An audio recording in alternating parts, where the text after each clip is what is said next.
grupo 2, é o AB4 do Polo de STEM, composto pela Ana,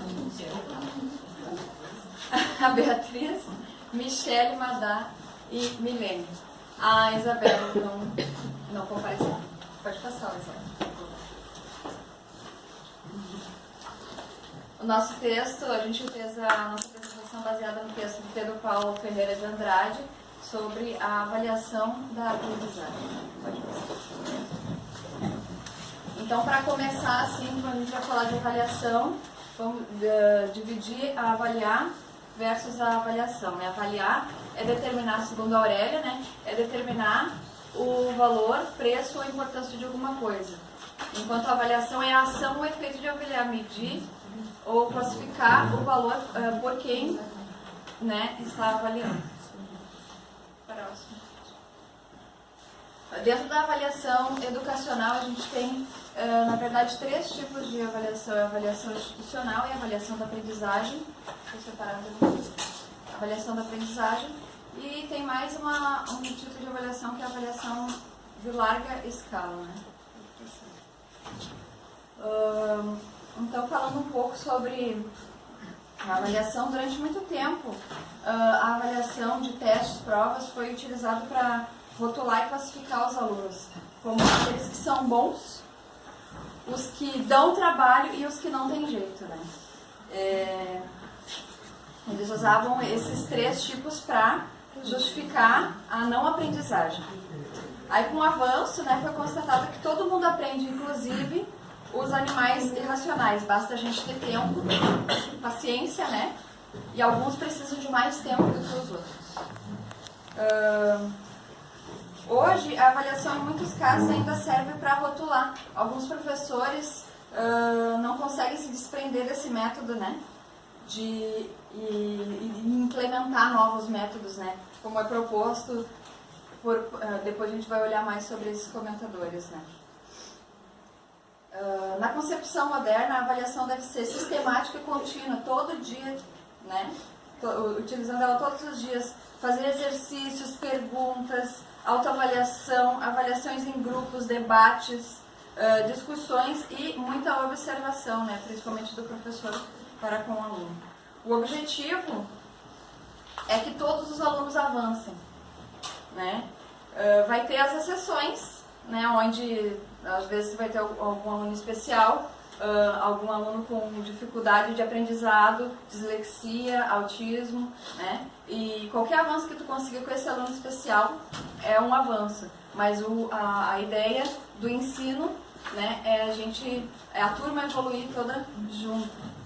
Ou cada aluno, né, evoluir no seu tempo, porque a gente sabe que não é por ser criança, por ser adolescente, cada um vai amadurecer no seu tempo.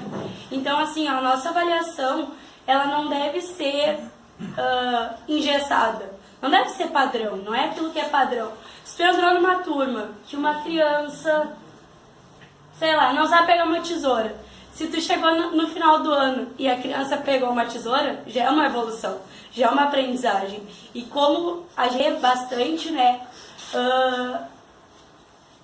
eu estudo pedagogia e um dos autores, até eu pedi para a Michele colocar, ele não estava no texto, é o Lucchesi. Daí a gente colocou, né, uma frase dele: o professor avalia, ao mesmo tempo também está sendo avaliado. Por quê?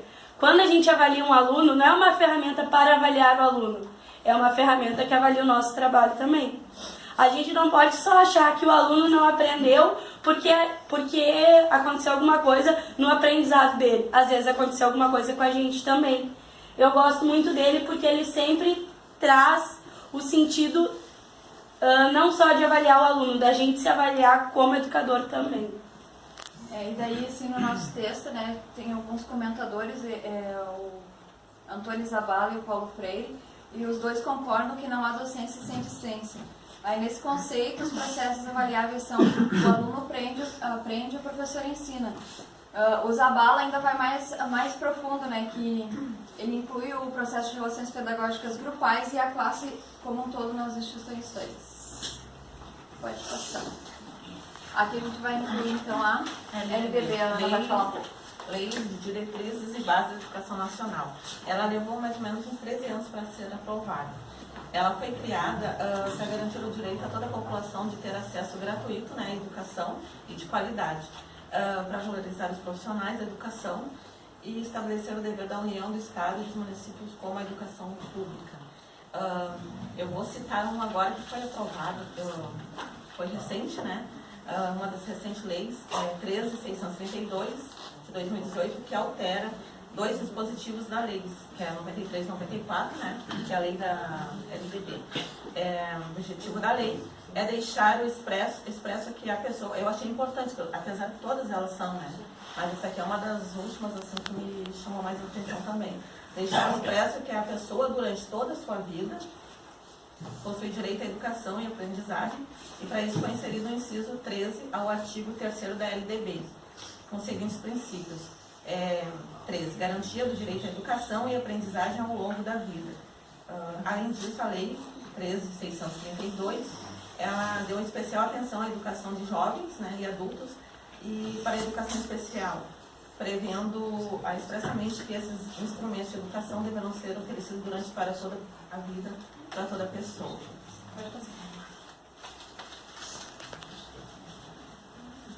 PCN avaliação. O PCN é a concepção de avaliação, né, que pretende superar as concepções tradicionais de avaliação, né? Então, ele garante... É diferente da avaliação tradicional, que é restrita ao julgamento dos sucessos e insucessos do aluno, né? A avaliação deve acontecer...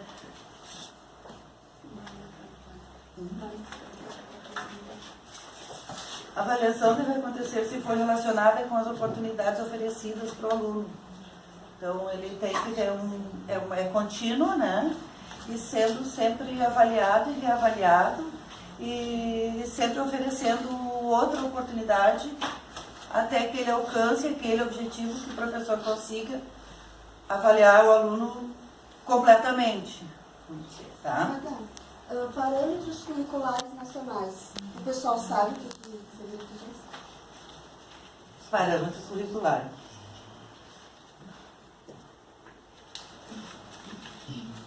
Não. Bom, eu acho que essa é parte do governo, né? Fazer com que o Brasil é um país extenso, tem várias regiões com várias culturas, né? Então, os parâmetros curriculares nacionais fazem com que aglobe, né, num só contexto, várias situações para que todos os alunos possam ter acesso a tudo dentro da nossa educação brasileira. É mais ou menos isso. E então, um padrão, né? Se baseia, a educação se baseia, então, nesses parâmetros para poder, a partir daí, tirar tudo, né? Tirar os conteúdos, tirar a maneira, a metodologia, inclusive a avaliação que é. E a avaliação tem que estar dentro sempre daquele conteúdo que foi passado para o aluno. Né? Próximo slide. Documentos de diretrizes para a formação de professores e avaliação. No caso de um professor, a gente é sujeito que está sempre em formação, tanto nós quanto os alunos, né? É nosso dever estar sempre em formação. E é o nosso dever avaliar. Vem da gente, vem de quem tem espírito de educador. Vem a avaliação, vem tu observar o aluno. E como a Michele falou no começo, como era a avaliação antes? Antes tu dizia assim para o aluno, ó, tu não vai estudar? Eu escutei isso no meu tempo de escola. Tu não vai estudar? Bom, quem vai se ferrar na prova é tu. O que a gente fazia? A gente fazia uma ameaça quando a gente falava em avaliação, quando a gente falava em prova, e daí tu já ia para a sala de aula se tremendo, e daí se a tua nota não fosse boa, deu, tava rodado. É uma avaliação coercitiva, que nem provas bimestrais eram consideradas ameaças, né? Ó, se a turma não se comportar, vou botar uma prova bem difícil, né? Sim. E aí o que a gente vê hoje? Quando a gente fala em avaliação? a gente vê que hoje em dia a nota não é tão importante, e eu concordo. Por quê? Porque hoje em dia a gente tem alunos maravilhosos que na hora de apresentar um trabalho apresenta como ninguém. E se tu der uma redação e tu sentar no fundo da sala, tu não viu aluno nenhum. Por quê? Porque não tem a maneira de escrever, porque não sabe se expressar na escrita.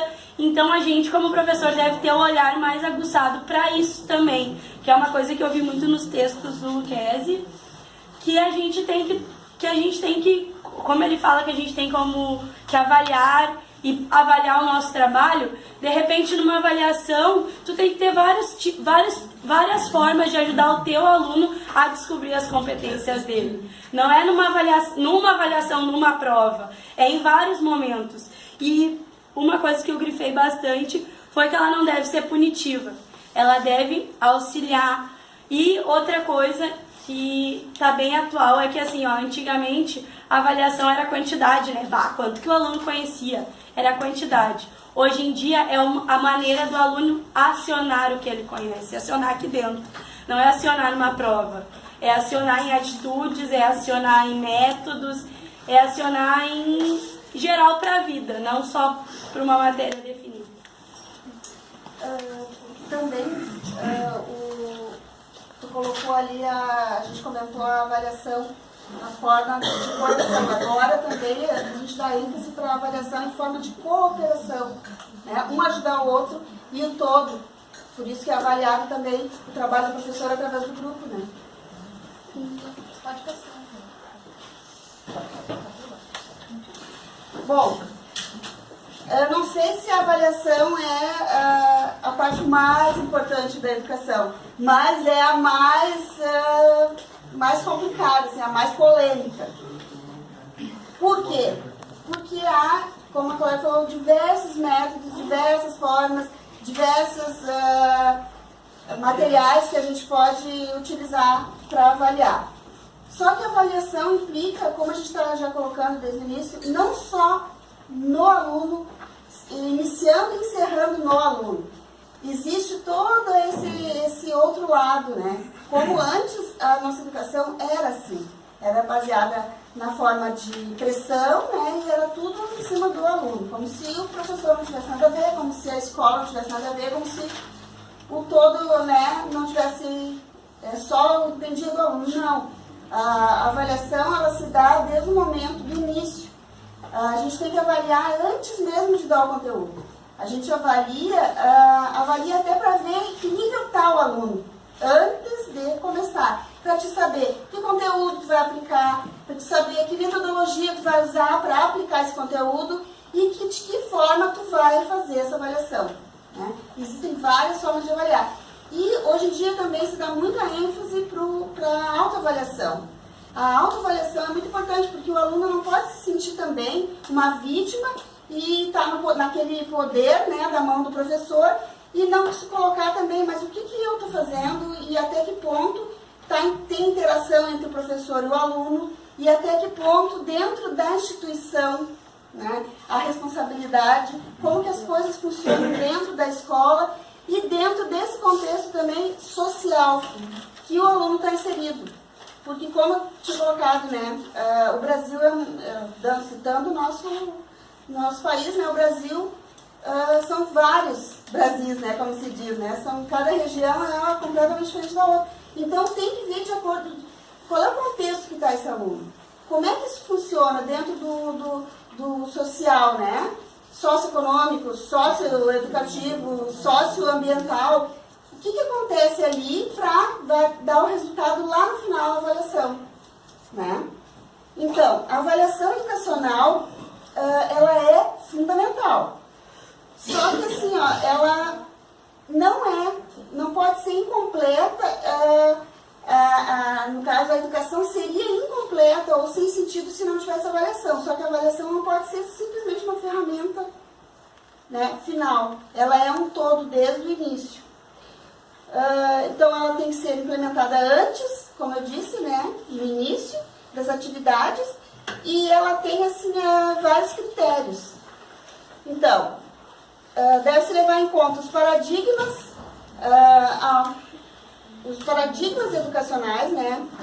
O que a gente está buscando, as prioridades socioeconômicas e socioeducacionais, socioambientais, como eu tinha falado, os objetivos, os recursos materiais e financeiros envolvidos, recursos humanos, incluindo a qualificação dos professores e de outros atores participantes, recursos instrumentais disponibilizados, no caso a tecnologia, materiais de apoio, né?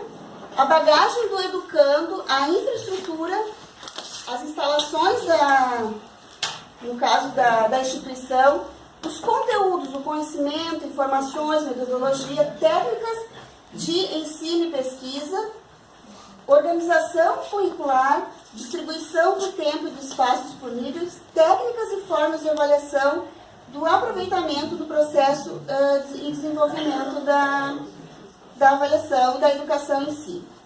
Então, assim,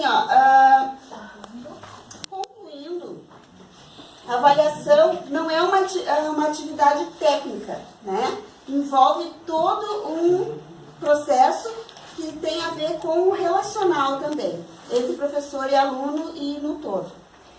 Então, por fim, a avaliação ela deve ser como finalidade a orientação da aprendizagem, a autonomia dos aprendizes em relação à aprendizagem e a verificação das competências adquiridas, verificando a competência tanto do aluno quanto do professor. Encerramos aqui com uma reflexão filosófica de René Descartes.